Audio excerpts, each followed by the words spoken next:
Alistair, you chose the paper for our olive branch discussion, The Varieties of God by Jim Burklo. Can you tell us anything about the author, Jim Burklo?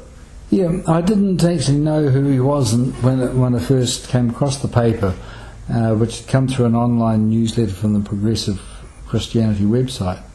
So, with your prompting, I went back and had a look.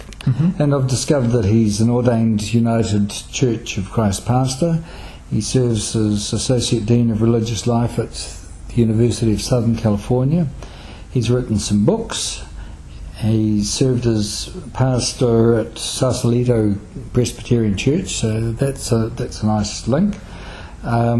Served as Ecumenical Protestant Campus Minister, which I suspect is similar to being an ecumenical chaplain at Stanford University, and he has founded an interfaith urban ministry in Palo Alto, all in California. The more I discovered, I found these sort of little similarities, having been an ecumenical chaplain both on campus and at workplace, and so I've been intrigued by that. He also runs a blog, Musings, which you can get to through the Progressive Christianity website, so that you can read and see more of him.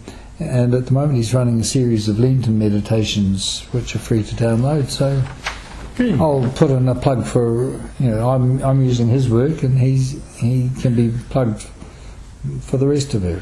Oh, thanks for that. So you feel an affinity with him. Yeah. I'll just check. So the website is Progressive Christianity. Yeah. .org. Yeah. Yes. Yeah. And within that website, you'll find your way to Jim Burklo's blog. On the front page are links to his meditations. Sure. So they obviously think enough of him to put him on the front page. Yeah. Yes. Just by the way, I came across him as a hymn writer. That was so he obviously writes hymns, doesn't he? And yes, they're available there too. Alistair, you found all that out, I think, after choosing the paper. That's right. So could you tell us why you chose this particular paper, which is headed The Varieties of God? Well, when I first saved the paper, it was this idea of a list of the different ways of thinking about God that grabbed me. It was something I recognised as being relevant to the way I led worship, the way I engaged with people who probably wouldn't have a clue as to how they conceived of God.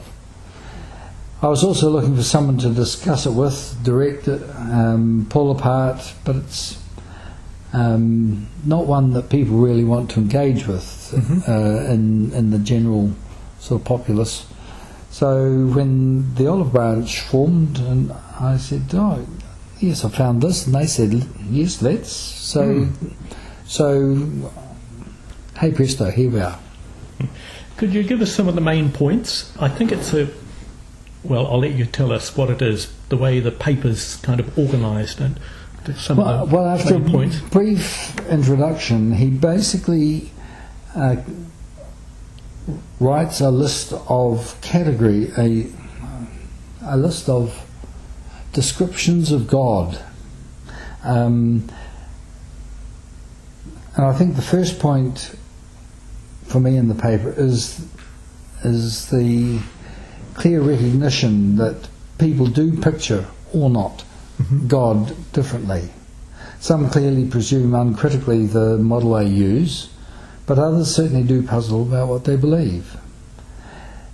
And I think the only other point I would make about the paper as a whole is, while he doesn't describe his own position, he also doesn't judge any of the positions he describes. Probably some would find that difficult to accept, and they'd want to rail against his simple descriptions, particularly if he has missed all the nuances in their particular way of seeing God. But it's a useful little set of summaries about how we see God. I guess one category he Well, perhaps I should say some categories. Yes, that would be helpful too. He talks about supernatural theism, where God is a divine personality outside of the universe, or not one with it, okay, who intervenes miraculously. There's one I like is the God dude or dudette, technical term anthropomorphism. We just see a very human God, or the local God. Some of these met, particularly in our Old Testament studies. Henotheism is the local God, and it's where each tribe has its own God. And I've met that even in New Zealand.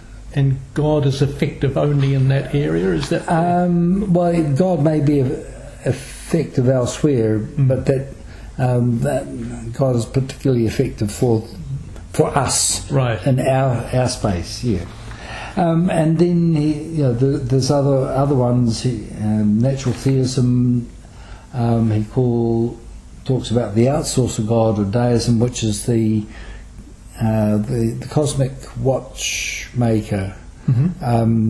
Winds up the universe and sets it going, and is just there, and it's a very it was very, very much part of American thinking. He uses the crucified God, and this he describes as Jesus as God in human form, born, died, served, suffered in order to save humanity from sin. But it feels like he hasn't read Maltman. Well, he certainly got the title. He got the title, but it's more his model that he describes is more what we call penal substitutionary. Jesus had to do what he did for all our sins, otherwise we'd all die eternally. So he's got these. It's descriptive rather than prescriptive. Yeah. And he's describing current metaphors or ways of understanding God, and presumably people may not be confined to any one of these. In fact, I feel perhaps I move around some of them in different areas of life. And I'd read a book by Don Cupid called Lifelines, which described the way religious and spiritual experience has developed. And I think I want to go back and read that alongside this, where it's similar but different. These simple little definitions actually hold quite a bit of weight in them once you start to get into them. Alistair, have you found it useful, if that's the word? I mean, obviously interesting, but... Well, to some degree, because it helps me focus on the language I use, especially in prayer or public prayer. Can I find words I can say which will also resonate with those I'm offering public prayer with? In any given Sunday in a congregation, I can actually think of people sitting in front of me who have clearly enunciated some of these different ways, and there are some, for example, he describes a number of versions of an interventionary God. I don't actually hold to that myself. So if you're expecting prayer to be, God, do this please, you won't get that from me, but I've got to be conscious that that's part of the tension in leading public worship. Thanks for that. He has outlined, it seems to me, different categories or ways of seeing God that and most of them do have biblical metaphors as some kind of foundation, and none of them lies outside the mainstream Christianity, you might say. So it's useful to see the breadth of metaphor and image and ways of seeing. Would you recommend the paper to people to read? Yes. In the first instance, people who are seeking to just get to grips with how they can talk about God, I think it offers a starting point. I think of the senior youth group I used to lead at Scots, where we had mid to late teenagers puzzling through, and I think I would use it with a group like that, so to lay out, the different ways we can talk about and think about God, just to help broaden their faith as they start on it. But sadly, I haven't had that opportunity of late. And when I think of my current congregation, where the average age would be 75-ish, they're probably okay with where they're at. They come to church. The minister says something about God, and we know what he means.